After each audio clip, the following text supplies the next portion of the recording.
Welcome back on program. So viewers गलबात करन जा रहे हैं कि साल 2025 ਵਿੱਚ ਪਾਕਿਸਤਾਨ ਨਾਲ 4 ਜੰਗ ਵਿੱਚ ਭਾਰਤ ਨੂੰ ਪੂਰੀ ਤਰ੍ਹਾਂ ਸ਼ਿਕਸਤ ਹੋਈ ਹੈ ਔਰ ਭਾਵੇਂ ਕਿ ਭਾਰਤੀ ਨੈਗੇਟਿਵ ਜਿੱਤ ਦਾ ਐਲਾਨ ਕਰਦਾ ਹੈ, ਇਸ ਗੱਲ ਦੀਆਂ ਸੰਭਾਵਨਾਵਾਂ ਮੌਜੂਦ ਹਨ ਕਿ ਬੁਰੀ ਤਰ੍ਹਾਂ ਝੰਬਿਆ ਭਾਰਤ 2026 ਵਿੱਚ ਦਿਲਵਦੀ ਕਰਕੇ ਪਾਕਿਸਤਾਨ ਦੇ ਗਲ ਪੈ ਸਕਦਾ ਹੈ। ਸੋ ਇਸ ਬਾਰੇ ਆਪਾਂ ਗੱਲਬਾਤ ਕਰਨ ਜਾ ਰਹੇ ਹਾਂ। ਸੋ ਅਸੀਂ ਚਾਹਾਂਗੇ ਕਿ ਤੁਸੀਂ ਇਸੇ ਤਰ੍ਹਾਂ ਬਣੇ ਰਹਿਣਾ। ਦੇਖਣ ਸੁਣ ਲਈ ਐਂ ਲਿਖਣ ਲਈ ਤੁਹਾਡਾ ਸਭ ਦਾ ਬਹੁਤ ਬਹੁਤ ਧੰਨਵਾਦ ਜੀ। ਡਾਕਟਰ ਸਾਹਿਬ ਕੀ ਕਹਿਣਾ ਚਾਹੋਗੇ? देखो ਜਿਉਂ-ਜਿਉਂ ਹੁਣ ਨਵੇਂ ਵਰੇ ਦੀ ਸ਼ੁਰੂਆਤ ਹੋਈ ਹੈ ਔਰ ਸਾਊਥ ਏਸ਼ੀਆ ਦੇ ਖਿੱਤੇ ਦੇ ਉੱਤੇ ਖਾਸ ਤੌਰ ਤੇ ਬੰਗਲਾਦੇਸ਼ ਦੀਆਂ ਡਿਵੈਲਪਮੈਂਟਸ ਨੇ ਵੀ ਬਹੁਤਿਆਂ ਦਾ ਧਿਆਨ ਖਿੱਚਿਆ। ਇਕੱਲਾ ਇਹੀ ਨਹੀਂ ਕਿ ਉੱਥੇ ਫਰਵਰੀ ਦੇ ਵਿੱਚ ਚੋਣਾਂ ਹੋਣੀਆਂ ਨੇ ਜਾਂ ਚੋਣਾਂ ਤੋਂ ਬਾਅਦ ਕੀ ਹੋਏਗਾ, ਪਰ ਪਿਛਲੇ ਦਿਨਾਂ 'ਚ ਜਿਹੜੀਆਂ ਦੋ ਬੇਗਮਾਂ ਦੀ ਲੜਾਈ ਜਿਹੜੀ ਹੈ ਉਹ ਜਾਂ ਉਹਨਾਂ ਦੇ ਰੂਲ ਦਾ ਪੀਰੀਅਡ ਬੰਗਲਾਦੇਸ਼ ਆਲਟਰਨੇਟਿਵਲੀ ਰਿਹਾ। शेख हसीना वो तो दौड़ के इत्थे बैठी हुई है रिफ्यूज लैके इंडिया दे विच, और दूसरी बीबी खालिदा जिया जिहड़ी पाकिस्तान दे फौजी जरनैल जियाउर रहमान दी वाइफ के नाते उसकी अपनी पार्टी राही वो प्राइम मिनिस्टर भी रही और उसनूं शेख हसीना ने जेल दे विच डक्की रखिया लंबा वक्त और उस पार्टी दे वर्कर्स दे उत्ते भी जिहड़े ने वो काफ़ी झूठे केस और दूजे तीजे फसाए। जमाते इस्लामी नूं तां ਉਹਨਾਂ ਦੇ ਤਾਂ ਕਈ ਹੈਂਗ ਕੀਤੇ ਕਿ ਜੀ ਤੁਸੀਂ 1971 'ਚ ਜਿਹੜੀ ਹੈ ਪਾਕਿਸਤਾਨ ਦੀ ਮਦਦ ਕੀਤੀ ਸੀ। ਸੋ ਖਾਲਿਦਾ ਜ਼ਿਆ ਬਿਮਾਰ ਚੱਲ ਰਹੀ ਸੀ ਕਾਫੀ ਦੇਰ ਤੋਂ ਕੈਦ ਦੇ ਵਿੱਚ ਹੁੰਦਿਆਂ ਵੀ, ਫਿਰ ਉਹਨੂੰ ਛੱਡਿਆ ਗਿਆ ਜਾਂ ਦੂਜੇ, ਔਰ ਪਿਛਲੇ ਦਿਨਾਂ 'ਚ ਆਲਮੋਸਟ 80 ਸਾਲ ਦੀ ਉਮਰ ਦੇ ਵਿੱਚ ਉਸ ਦੀ ਮੌਤ ਹੋਈ। ਉਸ ਦਾ ਬੇਟਾ ਜਿਹੜਾ ਕਿ ਕਈ ਸਾਲਾਂ ਤੋਂ ਪਤਾ ਨਹੀਂ 14-15 ਸਾਲਾਂ ਤੋਂ ਇਹਨੇ ਐਗਜ਼ਾਈਲ ਸੀ, ਉਹ ਵਾਪਸ ਗਿਆ ਔਰ ਉਹਦਾ ਜਿਹੜਾ ਅਖੀਰਲਾ ਜਨਾਜ਼ਾ ਔਰ ਉਹਨਾਂ ਦੀਆਂ ਜਿਹੜੀਆਂ ਦਫਨਾਨ ਦੀ ਔਰ ਦੂਸਰੀਆਂ ਰਸਮਾਂ ਪੂਰੀਆਂ ਹੋਈਆਂ। ਹੁਣ ਇਸ ਸਾਰੇ ਦੇ ਵਿੱਚ ਕਿਉਂਕਿ ਫਰਵਰੀ ਦੇ ਵਿੱਚ ਚੋਣਾਂ ਹੋਣੀਆਂ ਨੇ, ਆਲਰੇਡੀ ਸ਼ੇਖ ਹਸੀਨਾ ਦੀ ਪਾਰਟੀ ਦੇ ਉੱਤੇ ਤਾਂ ਪਾਬੰਦੀ ਹੈ ਕਿ ਵੀ ਉਹ ਚੋਣ ਨਹੀਂ ਲੜ ਸਕਦੇ। ਸੋ ਖਾਲਿਦਾ ਜ਼ਿਆ ਦੀ ਪਾਰਟੀ ਨੂੰ ਲੈ ਕੇ ਹੁਣ ਭਾਰਤ ਜਿਹਨੇ ਆਪਣੇ ਸਾਰੇ ਆਂਡੇ ਇੱਕ ਟੋਕਰੀ 'ਚ ਪਾਏ ਸੀ ਸ਼ੇਖ ਹਸੀਨਾ ਦੇ, ਔਰ ਜਿਹੜੀ ਚੇਂਜ ਉੱਥੇ ਸਟੂਡੈਂਟਸ ਦੇ ਰੈਵੋਲੂਸ਼ਨ ਤੋਂ ਬਾਅਦ ਹੋਈ, ਇੰਡੀਆ ਪ੍ਰਤੀ ਤਾਂ ਨਫ਼ਰਤ ਸੀ ਪੂਰੀ ਤਰ੍ਹਾਂ, ਕਿਉਂਕਿ ਅਜੇ ਵੀ ਉਹਨੂੰ ਉਹ ਇਸਤੇਮਾਲ ਕਰ ਰਹੇ ਨੇ ਉੱਥੇ ਬਿਠਾ ਕੇ ਸ਼ੇਖ ਹਸੀਨਾ ਨੂੰ ਬੰਗਲਾਦੇਸ਼ ਦੇ ਖਿਲਾਫ ਔਰ ਹੋਰ ਬਹੁਤ ਸਾਰੀਆਂ ਪਾਬੰਦੀਆਂ ਔਰ ਇੱਧਰ ਉੱਧਰ। ਹੁਣ ਇੰਡੀਆ ਇੱਕ ਪਾਸੇ ਰੀਚ ਆਊਟ ਕਰਨ ਦੀ ਕੋਸ਼ਿਸ਼ ਕਰ ਰਿਹਾ ਕਿ ਵੀ, ਔਰ ਇਹੀ ਕਾਰਨ ਹੈ ਕਿ ਜਿਹੜੀ ਇੰਡੀਅਨ, ਕਿਉਂਕਿ ਜੋ ਕੁਛ ਵੀ ਸ਼ੇਖ ਹਸੀਨਾ ਕਰ ਰਹੇ ਸੀ ਰॉ ਦਾ ਹੀ ਜਿਹੜਾ ਉਹ ਰਨ ਤਾਂ ਉਹ ਹੀ ਕਰ ਰਹੇ ਸੀ, ਉਹਨਾਂ ਦੇ ਅਫੀਸ਼ੀਅਲ ਉੱਥੇ ਢਾਕੇ 'ਚ ਬੈਠੇ ਸੀ। ਲੇਕਿਨ ਆਲ ਆਫ ਏ ਸਡਨ ਇਹਨਾਂ ਨੂੰ ਬੜੀ ਹਮਦਰਦੀ ਜਾਗੀ ਖਾਲਿਦਾ ਜ਼ਿਆ ਨਾਲ। ਰਾਜਨਾਥ ਸਿੰਘ ਬੰਗਲਾਦੇਸ਼ ਦੀ ਐਮਬੈਸੀ 'ਚ ਦਿੱਲੀ 'ਚ ਜਾ ਕੇ ਰਜਿਸਟਰ ਤੇ ਉੱਤੇ ਅਫਸੋਸ ਕੀਤਾ, ਮੋਦੀ ਨੇ ਅਫਸੋਸ ਕੀਤਾ, ਸ਼ੇਖ ਹਸੀਨਾ ਨੇ ਵੀ ਲੰਬੀ ਚੌੜੀ ਟ੍ਰਿਬਿਊਟ ਦਿੱਤੀ, ਔਰ even S Jai Shankar foreign minister ਜਿਹੜਾ ਹੈ ਉਹ ਉਹਨਾਂ ਦੀਆਂ ਅਖੀਰਲੀਆਂ ਰਸਮਾਂ 'ਚ ਸ਼ਮੂਲੀਅਤ ਦੇ ਲਈ ਢਾਕਾ ਗਿਆ। ਜ਼ਾਹਰ ਹੈ ਪਾਕਿਸਤਾਨ ਦੇ ਵੱਲੋਂ ਵੀ ਜਿਹੜੇ ਉਹਨਾਂ ਦੇ ਸਪੀਕਰ ਵੀ ਔਰ ਇਸਾਕਦਾਰ ਵੀ ਔਰ ਦੂਸਰੇ ਹਾਇਰ ਅਫੀਸ਼ੀਅਲ ਗਏ। ਹੁਣ ਅਸੀਂ ਗੱਲ ਜਦੋਂ ਪਾਕਿਸਤਾਨ ਭਾਰਤ ਸੰਬੰਧਾਂ ਦੀ ਕਰਦੇ ਹਾਂ, ਇੱਕ ਪਾਸੇ ਤਾਂ ਭਾਰਤ ਪਾਕਿਸਤਾਨ ਦੇ ਖਿਲਾਫ ਹਰ ਪਲੇਟਫਾਰਮ, ਉਹ UN ਹੋਏ, ਸਿਕਿਉਰਿਟੀ ਕੌਂਸਲ ਹੋਏ, ਹਿਊਮਨ ਰਾਈਟ ਕੌਂਸਲ ਹੋਏ, ਉਹਨਾਂ ਦੇ ਐਕਸਟਰਨਲ ਅਫੇਅਰਸ ਦਾ ਬੁਲਾਰਾ ਕਰ ਰਿਹਾ ਹੋਏ, ਤੁਹਾਨੂੰ ਮੂੰਹ 'ਚੋਂ ਜਿਹਨੂੰ ਸਪਿਊਇੰਗ ਵੈਨਮ ਕਹਿੰਦੇ ਨੇ ਕਿ ਜ਼ਹਿਰ ਤੋਂ ਬਿਨਾਂ ਨਿਕਲਦਾ ਹੋਰ ਕੁਛ ਨਜ਼ਰ ਨਹੀਂ ਆਉਂਦਾ। ਹੁਣ ਉੱਥੇ ਕੁਦਰਤੀ ਜਿਹੜਾ ਹੈ ਉਹ ਪਾਕਿਸਤਾਨੀ ਸਪੀਕਰ ਉਹਨਾਂ ਦੀ ਅਸੈਂਬਲੀ ਦੇ ਔਰ ਐਸ ਜੈ ਸ਼ੰਕਰ ਆਮੋ ਸਾਹਮਣੇ ਹੋਏ ਜਾਂ ਕਿਵੇਂ ਉਹਨਾਂ ਨੇ ਹੱਥ ਮਿਲਾਇਆ, ਔਰ ਉਹ ਪਿਕਚਰ ਜਿਹੜੀ ਹੈ ਸਾਰੇ ਪਾਸੇ ਕਰਕੇ ਪਾਕਿਸਤਾਨ ਦੇ ਮੀਡੀਆ 'ਚ ਵੀ ਬੜੀ ਡਿਬੇਟ ਡਿਸਕਸ ਕੇ ਜੀ ਇੰਡੀਆ ਜਿਹੜਾ ਹੁਣ ਗੱਲਬਾਤ ਲਈ ਇੱਛਕ ਹੋਏਗਾ ਨਹੀਂ ਹੋਏਗਾ, ਇਸ ਕਿਸਮ ਦੀਆਂ ਕਿਆਸਰਾਈਆਂ ਜਿਹੜੀਆਂ ਨੇ ਉਹ ਸ਼ੁਰੂ ਹੋ ਜਾਂਦੀਆਂ ਨੇ, ਸ਼ੁਰੂ ਹੋ ਗਈਆਂ। ਔਰ ਬੜਾ ਇੰਡੀਆ ਨੇ ਇਸ ਨੂੰ ਜੇ ਤੁਸੀਂ ਉਹਨਾਂ ਦੇ ਮੀਡੀਆ ਦੇ ਹਵਾਲੇ ਨਾਲ ਦੇਖੋ ਔਰ ਤਾਂ ਇਹ ਤੁਹਾਨੂੰ ਨਜ਼ਰ ਆਏਗਾ ਕਿ ਭਾਈ ਉਹਨਾਂ ਦਾ ਜਿਹੜਾ ਇੱਕ ਸਾਬਕਾ ਡਿਪਲੋਮੈਟ ਸੁਰੇਸ਼ ਕੁਮਾਰ ਗੋਇਲ, ਉਹਨੇ ANI ਜਿਹੜਾ ਰਾਹ ਦਾ ਹੀ ਆਊਟਫਿਟ ਹੈ ਮੀਡੀਆ, ਉਹਨੂੰ ਇੰਟਰਵਿਊ ਦਿੰਦਿਆਂ ਕਿਹਾ, ਉਹਨੂੰ ਜਦੋਂ ਪੁੱਛਿਆ ਗਿਆ ਕਿ ਜੀ ਇਹ ਜਿਹੜਾ ਹੱਥ ਮਿਲਾਇਆ ਇਹਦਾ ਮਤਲਬ ਹੈ ਵੀ ਭਾਰਤ ਪਾਕਿਸਤਾਨ ਰਿਲੇਸ਼ਨਸ਼ਿਪ ਕਲੋਜ਼ ਆ ਰਹੀ ਹੈ, ਉਹ ਕਹਿੰਦਾ Pak minister stock Indian leaders, former envoy calls Pakistani reports of Jai Shankar Dhaka handshake ਲਾਫੇਬਲ। ਉਹਨੇ ਕਿਹਾ ਵੀ ਇਹ ਹਾਸਾ ਆਉਂਦਾ ਮੈਨੂੰ ਇਹ ਦੇਖ ਕੇ ਕਿ ਪਾਕਿਸਤਾਨੀ ਮੀਡੀਆ ਜਦੋਂ ਇਹਨੂੰ ਇਹ ਕਹਿਣ ਦੀ ਕੋਸ਼ਿਸ਼ ਕਰਦਾ ਹੈ ਕਿ ਜੀ ਇਹ ਜਿਹੜਾ ਭਾਰਤ ਹੁਣ ਪਾਕਿਸਤਾਨ ਨਾਲ ਗੱਲਬਾਤ ਦੇ ਲਈ ਇੱਛਕ ਹੈ, ਇਟਸ ਲਾਫੇਬਲ। ਉਹਨੇ ਕਿਹਾ ਵੀ ਜਿਹੜੇ ਪਾਕਿਸਤਾਨ ਦੇ ਲੀਡਰ ਨੇ ਉਹ ਇੰਡੀਅਨਸ ਨੂੰ ਜਿਹੜਾ ਸਟਾਕ ਕਰਦੇ ਨੇ, ਉਹਨਾਂ ਦੇ ਪਿੱਛੇ ਪਿੱਛੇ ਤੁਰੇ ਫਿਰਦੇ ਨੇ। ਉਹਨਾਂ ਨੇ ਕਿਹਾ ਕਿ ਬਈ I simply feel like laughing at it. I don't think the current climate where we have terrorism attacks on Pakistan into our territory, the Pakistan Army Chief Asim Munir flaunting the prowess and how they are actually developing terrorist bases and re-establishing them, when the Pakistan Army and ISI continue to flaunt their evil towards India and mock at Indian victory and continues to falsify all things, I think it is laughable thing। ਹੁਣ ਇਹ ਉਹਨੇ ਉਹਨਾਂ ਪਾਕਿਸਤਾਨੀਆਂ ਨੂੰ ਜਵਾਬ ਦਿੱਤਾ ਹੈ ਜਿਹੜਾ media ਸੀ ਕਿ ਜੀ ਦੇਖੋ ਐਸ ਜੈ ਸ਼ੰਕਰ ਨਾਲ ਹੈਂਡਸ਼ੇਕ ਇਹ ਦੱਸਦਾ ਹੈ ਕਿ ਭਈ ਇਹ ਜਿਹੜਾ ਹੈ ਹੁਣ ਸ਼ਾਇਦ ਗੱਲਬਾਤ ਇੰਡੀਆ ਕਰਨਾ ਚਾਹੁੰਦਾ ਹੈ। ਔਰ ਉਹ ਅੱਗੋਂ ਕਹਿੰਦਾ ਹੈ the desperation in the Pakistan's top leadership once again came out on Wednesday after Pakistan attempted to amplify what was a courteous handshake between Jaishankar and Sadiq in Dhaka। ਉਹਨੇ ਕਿਹਾ ਕੱਟ ਸੀ ਉਹ ਸਾਹਮਣੇ ਆਇਆ, ਉਹਨੇ ਹੱਥ ਮਿਲਾਇਆ ਤਾਂ ਉਹ ਸਮਝ ਰਹੇ ਨੇ ਕਿ ਜੀ ਇੰਡੀਆ ਦੇ ਨਾਲ ਇਹ ਹੈ ਜਿੱਥੇ ਉਹ ਪਾਕਿਸਤਾਨ ਨੂੰ ਦੇਖਦੇ ਨੇ। ਜਦੋਂ ਹੁਣ ਇਹ ਪੋਸੀਬਿਲਿਟੀ, ਕਿਉਂਕਿ ਉਹਨਾਂ ਦੇ ਵੀ ਜਿਹੜੇ ਐਕਸਪਰਟ ਨੇ ਪਾਕਿਸਤਾਨ ਦੇ, ਉਹਨਾਂ ਤੋਂ ਨਾਲ ਵੀ ਇਹ ਹੋ ਰਿਹਾ ਸੀ ਕਿ ਜੀ 2025 'ਚ ਤਾਂ 4 ਰੋਜ਼ਾ ਜੰਗ ਦੇ ਵਿੱਚ ਭਾਰਤ ਨੂੰ ਮੂੰਹ ਦੀ ਖਾਣੀ ਪਈ, ਪਰ ਕੀ 2026 ਦੇ ਵਿੱਚ ਭਾਰਤ ਪਾਕਿਸਤਾਨ ਤੇ ਫਿਰ ਹਮਲਾ ਕਰ ਸਕਦਾ ਹੈ? ਔਰ ਇਹ ਸਾਨੂੰ ਵੀ ਇਹ ਸਵਾਲ, ਬਹੁਤ ਸਾਰੇ ਕਮੈਂਟਸ ਵੀ ਔਰ ਸਵਾਲ ਵੀ ਇਹਦੇ ਤੇ ਪੁੱਛੇ ਗਏ। ਹੁਣ ਇਸ ਦੇ ਉੱਤੇ ਪਹਿਲਾਂ ਤਾਂ ਕਿਉਂਕਿ ਹੁਣ ਇਹ ਜਿਹੜੀ ਖਾਲਿਦਾ ਜ਼ਿਆ ਦੇ ਬਰੀਅਲ ਸੈਰੇਮਨੀ ਦੇ ਵੇਲੇ ਪਾਕਿਸਤਾਨੀ ਸਪੀਕਰ ਔਰ ਫੋਰਨ ਮਿਨਿਸਟਰ ਆਮੋ ਸਾਹਮਣੇ ਹੋਏ ਤੇ ਪਾਕਿਸਤਾਨੀ ਮੀਡੀਆ ਨੇ ਤਾਂ ਉਹਨੂੰ ਹੋਪ ਦੇ ਵੱਲ ਤੋਰਨਾ ਸ਼ੁਰੂ ਕਰਤਾ। ਉਹ ਕਹਿੰਦਾ ਲਾਫੇਬਲ ਹੈ, ਸਟਾਕ ਕਰ ਦਿਓ ਤੁਸੀਂ ਸਾਡੇ ਲੀਡਰਾਂ ਨੂੰ, ਅਸੀਂ ਜੋ ਕਹਿਣਾ ਚਾਹੁੰਦਾ ਉਹ ਮੈਂ ਕਹਿ ਨਹੀਂ ਸਕਦਾ ਪੰਜਾਬੀ ਜੋ ਪਾਕਿਸਤਾਨ ਪ੍ਰਤੀ ਉਹਨੇ ਕੀ ਲਫ਼ਜ਼ ਕਹੇ ਨੇ। ਹੁਣ ਜਿਹੜਾ ਦੂਸਰੇ ਪਾਸੇ ਭਾਰਤ ਕੀ ਕਰ ਰਿਹਾ ਹੈ, ਹੁਣ ਪਾਕਿਸਤਾਨ ਨੂੰ ਵੀ ਨਜ਼ਰ ਆ ਰਿਹਾ ਕਿ ਜਿਹੜਾ ਉਹਨਾਂ ਨੇ ਸੋ ਕਾਲਡ ਆਪਰੇਸ਼ਨ ਸੰਦੂਰ ਇੰਡੀਆ ਦੇ ਦੀ ਤੋਂ ਬਾਅਦ ਇਹ ਕਿਹਾ ਸੀ ਕਿ ਜੀ ਅਸੀਂ ਇੰਡਸ ਵਾਟਰ ਟ੍ਰੀਟੀ ਜਿਹੜੀ ਹੈ ਉਸ ਨੂੰ ਮੰਨਣ ਦੇ ਲਈ ਅਸੀਂ ਹੁਣ ਕੋਈ ਵਚਨਬੱਧ ਨਹੀਂ ਹੈ। ਔਰ ਆਲਰੇਡੀ ਜਿਹੜਾ ਪਾਕਿਸਤਾਨ ਨੂੰ ਨਜ਼ਰ ਉਹਦੇ ਇੰਪੈਕਟ ਆਉਣਾ ਸ਼ੁਰੂ ਹੋ ਗਿਆ। India not allowed to misuse its allowance of water of western rivers under Indus water treaty Pakistan.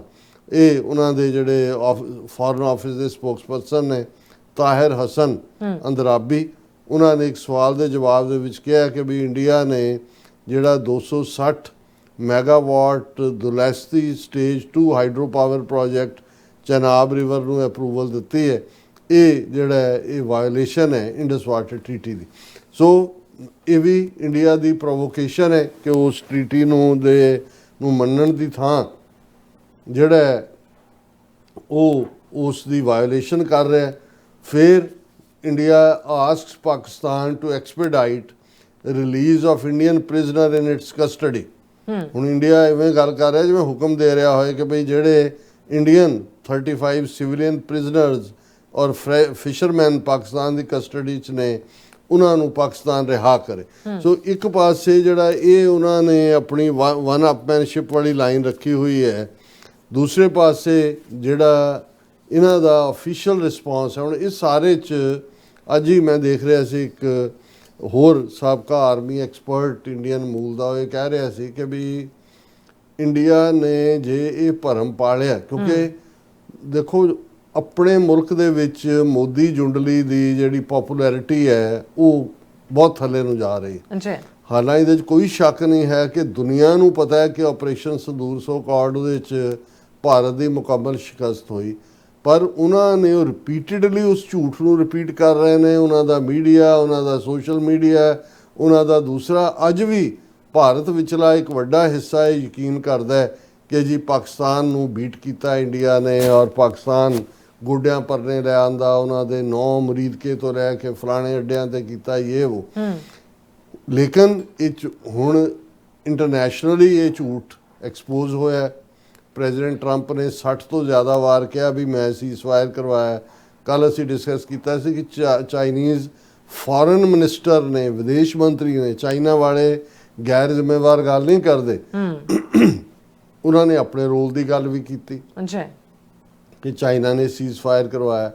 ਹੁਣ ਜਿਹੜੀ ਸਭ ਤੋਂ ਕ੍ਰੈਡੀਬਲ ਮੈਂ ਸਮਝਦਾ ਹਾਂ ਕਿ ਜਦੋਂ ਪਿਛਲੇ ਮਹੀਨਿਆਂ ਦੇ ਵਿੱਚ US ਸੈਨੇਟ ਔਰ ਕਾਂਗਰਸ ਦੀ ਜਿਹੜੀ ਜੁਆਇੰਟ ਕਮੇਟੀ ਜਿਨ੍ਹਾਂ ਨੇ 500 ਤੋਂ ਜ਼ਿਆਦਾ ਸਫ਼ਿਆਂ ਦੀ ਰਿਪੋਰਟ ਜਿਹੜੀ ਕਿ ਅਮਰੀਕਨ ਸਿਕਿਉਰਿਟੀ ਦਸਤਾਵੇਜ਼ ਹੁੰਦਾ ਉਹ ਪੇਸ਼ ਕੀਤੀ, ਉਹਦੇ 'ਚ ਉਹਨਾਂ ਨੇ ਕਲੀਅਰਲੀ ਕਿਹਾ ਵੀ 4 ਰੋਜ਼ਾ ਜਿਹੜਾ ਇਹ ਹੋਇਆ ਉਹਦੇ 'ਚ ਪਾਕਿਸਤਾਨ ਦੀ ਸਕਸੈਸ ਹੋਈ ਮਿਲੀਟੈਰੀਲੀ, ਔਰ ਈਵਨ ਉਹਦੇ 'ਚ ਉਹਨਾਂ ਨੇ ਇਹ ਵੀ ਕਿਹਾ ਕਿ ਈਵਨ ਚਾਈਨਾ ਦੇ ਜਿਹੜੀਆਂ ਲੌਜਿਸਟਿਕਸ ਨੇ ਔਰ ਦੂਸਰੀਆਂ ਉਹਨਾਂ ਨੂੰ ਵੀ ਇਸਤੇਮਾਲ ਕੀਤਾ ਗਿਆ ਕਿ ਇੰਡੀਅਨ ਫੌਜ ਦੀ ਪੋਜੀਸ਼ਨ ਜਾਂ ਕੀ ਹੈ, ਜਿਹੜੀ ਚਾਈਨਾ ਦੀ ਆਪਣੀ ਸੈਟੇਲਾਈਟ ਰਾਹੀਂ ਜਾਣਕਾਰੀ ਹੈ ਔਰ ਦੂਸਰੇ ਉਹਨਾਂ ਦੇ ਨੇ ਉਹਦੇ 'ਚ ਉਹਨਾਂ ਨੇ ਮਦਦ ਕੀਤੀ।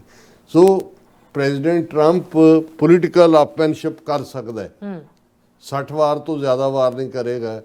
ਉਹ ਵੀ ਉਹਨੇ ਕਰਕੇ ਦੱਸ ਦਿੱਤਾ ਕਿ ਭਾਈ ਇਹ ਅਸੀਂ ਰੁਕਵਾਇਆ। ਫਿਰ ਅਸੀਂ ਜ਼ਿਕਰ ਕੀਤਾ ਸੀ ਕਿ ਮਾਰਕੋ ਰੂਬੀਓ ਨੇ ਆਪਣੇ ਸਟੇਟ ਡਿਪਾਰਟਮੈਂਟ ਦੇ ਵਿੱਚ ਹਾਈ ਆਫੀਸ਼ੀਅਲ ਜਿਹੜਾ ਉਹ ਰਿੱਕੀ ਗਿੱਲ ਜਿਹਦਾ ਨਾਮ ਰਣਜੀਤ ਸਿੰਘ ਹੈ, ਉਸ ਨੂੰ ਹਾਈਐਸਟ ਅਵਾਰਡ ਸਟੇਟ ਡਿਪਾਰਟਮੈਂਟ ਦਾ ਦਿੱਤਾ ਹੈ ਅਜੇ ਪਿਛਲੇ ਹਫਤੇ ਕਿ ਉਸ ਨੇ ਭਾਰਤ ਔਰ ਪਾਕਿਸਤਾਨ ਦੇ ਵਿੱਚ ਸੁਲ੍ਹਾ ਕਰਾਉਣ ਦੇ ਵਿੱਚ ਜਾਂ ਸੀਜ਼ ਫਾਇਰ ਕਰਾਉਣ ਦੇ ਵਿੱਚ ਰੋਲ ਅਦਾ ਕੀਤਾ। ਸੋ ਇੰਨੇ ਸਬੂਤਾਂ ਦੇ ਹੁੰਦਿਆਂ ਐਕਸਪੋਜ਼ ਤਾਂ ਹੋ ਚੁੱਕੇ ਨੇ। ਹੁਣ ਦੇਖਣਾ ਇਹ ਹੈ ਕਿ ਵੀ ਕੀ ਇਹ ਡੇਅਰ ਕਰ ਸਕਦੇ ਨੇ। ਮੈਨੂੰ ਇਹ ਲੱਗਦਾ ਹੈ ਕਿ ਵੀ ਬਹੁਤ ਵਾਰ ਇਹ ਜਿਹੜਾ ਪੋਲੀਟੀਸ਼ੀਅਨ ਕਲਾਸ ਹੈ, ਖਾਸ ਤੌਰ 'ਤੇ ਜਦੋਂ ਤੁਸੀਂ ਭਾਰਤ ਦੇ ਹਾਕਮਾਂ ਦਾ ਪਿਛਲੇ ਸਾਰੇ ਪੀਰੀਅਡ ਦੇ ਵਿੱਚ ਵਰਤਾਰਾ ਦੇਖੋ, ਇਹ ਇਕੱਲਾ ਇਹਨਾਂ ਦੇ ਹਵਾਲੇ ਨਾਲ ਨਹੀਂ ਹੈ ਕਿ ਵੀ ਇਹ ਹੰਕਾਰੇ ਹੋਏ ਨੇ। ਜਦੋਂ 1960-61 ਦੇ ਵਿੱਚ ਗੋਆ ਨਹਿਰੂ ਨੇ ਬਾਈ ਫੋਰਸ, ਗੋਆ ਦੀ ਕਿੰਨੀ ਤਾਕਤ ਸੀ, ਉਸ ਤੋਂ ਪਹਿਲਾਂ ਹੈਦਰਾਬਾਦ 1948 'ਚ ਫੌਜ ਭੇਜ ਕੇ ਉਹਦੇ 'ਤੇ ਕਬਜ਼ਾ ਕੀਤਾ ਸੀ। ਗੋਆ 'ਚੋਂ ਉੱਥੇ ਤਾਂ ਬੜੇ ਫਿਊ ਹੰਡਰਡ ਵੀ ਨਹੀਂ ਸੀ ਪੋਰਤੂਗੀਜ਼, ਔਰ ਉਹਦੇ 'ਤੇ ਕੀ ਉਹਨਾਂ ਦਾ ਬੜਾ ਹੌਸਲਾ ਵੱਧ ਗਿਆ ਨਹਿਰੂ ਦਾ ਵੀ ਲਓ ਅਸੀਂ ਤਾਂ ਵੱਡੀ ਮਿਲਟਰੀ ਪਾਵਰ ਬਣ ਗਏ। ਔਰ ਇਹ ਜਿਹੜਾ ਚਾਈਨਾ ਦੇ ਖਿਲਾਫ, ਚਾਈਨਾ ਨੇ ਭਾਰਤ ਦੇ ਖਿਲਾਫ ਜੰਗ ਨਹੀਂ ਡਿਕਲੇਅਰ ਕੀਤੀ 1962 'ਚ, ਨਹਿਰੂ ਨੇ ਹੀ ਉਸ ਹੰਕਾਰੇ ਹੋਏ ਨੇ ਇਹ ਕਿਹਾ ਕਿ ਜੀ throw them out. Indian army ਨੇ ਜਿਹੜੀਆਂ ਐਡਵਾਂਸ ਜਿਹੜੀਆਂ ਚਾਈਨਾ ਦੀਆਂ ਪੋਸਟ ਸੀ ਉਹਨਾਂ ਦੇ ਉੱਤੇ ਅਟੈਕ ਕੀਤਾ। ਫਿਰ ਚਾਈਨਾ ਨੇ ਜੋ ਸਬਕ ਸਿਖਾਇਆ, 38,000 ਸਕੁਅਰ ਕਿਲੋਮੀਟਰ ਤੋਂ ਜ਼ਿਆਦਾ ਟੈਰੀਟਰੀ ਜਿਹੜੀ ਅੱਜ ਵੀ ਲੱਦਾਖ ਰੀਜਨ ਦੇ ਵਿੱਚ ਚੀਨ ਦੇ ਕੋਲ ਹੈ, ਔਰ ਜਿਹਨੂੰ ਚਾਈਨਾ ਮੰਨਦਾ ਹੀ ਨਹੀਂ ਹੈ ਭਾਰਤ ਦਾ ਹਿੱਸਾ। ਅਰੁਣਾਚਲ ਜਿਹਨੂੰ ਇਹ ਕਹਿੰਦੇ ਨੇ, ਸਾਊਥ ਤਿੱਬਤ ਚੀਨ ਵਾਲੇ ਕਹਿੰਦੇ ਨੇ, ਇਹ ਵੀ ਚਾਈਨਾ ਨੇ ਲੈ ਲਿਆ ਸੀ। ਔਰ ਫਿਰ ਖੁਦ ਹੀ ਯੂਨੀਲੈਟਰਲੀ ਚਾਈਨਾ ਨੇ ਵਿਦਡਰਾ ਕੀਤਾ ਕਿ ਇਹਨੂੰ ਸੈਟਲ ਕਰੋ। ਸੋ ਜੇ ਨਹਿਰੂ ਵਰਗਾ ਇੱਕ ਬੈਲੈਂਸਡ ਬੰਦਾ ਉਸ ਪੀਰੀਅਡ ਦੇ ਵਿੱਚ ਉਹ ਭੁੱਤਰਿਆ ਹੋਇਆ ਸੀ, ਔਰ ਹੁਣ ਕਿਉਂਕਿ ਜਿਸ ਹੱਦ ਤੱਕ ਇਹਨਾਂ ਨੂੰ ਤਾਕਤ ਦਾ ਨਸ਼ਾ ਹੈ, ਜਿਸ ਲੈਵਲ ਦੇ ਉੱਤੇ ਜਾ ਕੇ ਹਿੰਦੂਤਵਾ ਦੇ ਉਸ ਨਫ਼ਰਤੀ ਭਾਵ ਨੂੰ ਇਹਨਾਂ ਨੇ ਆਪਣੇ ਲੋਕਾਂ 'ਚ ਫੈਲਾਇਆ ਹੋਇਆ ਹੈ, ਇਹ ਠੀਕ ਹੈ ਕਿ ਦੇ ਵਿਲ ਬੀ ਸਕੇਅਰਲੀ ਬੀਟਨ।